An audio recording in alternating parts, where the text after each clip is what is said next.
I just make a new game named Obito Heaven. So if you want to play my game, search this username.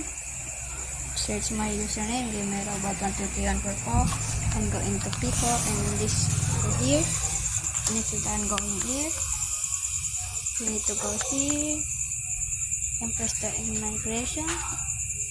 Go in there right here. So you can see Obito Heaven. Get it? Press it now, right? So when you're in the game, it will load like this. And make sure guys to play this game because this game is pretty good and all the buttons are working like I'm the owner. So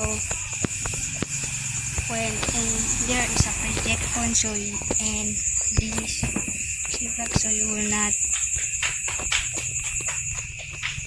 be mad because sometimes this game is harder. And look, this is the checkpoint.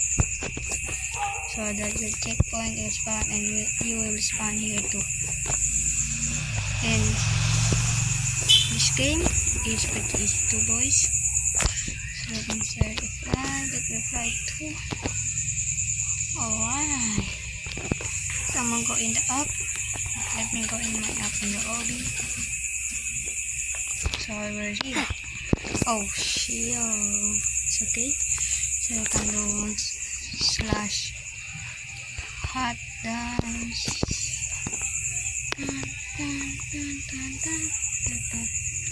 There we go. Yes sir. Yes sir. So you can see I'm dancing boys. Yes sir. Yes sir. So that's all for today chat. And bye. Make sure to play this game and goodbye May.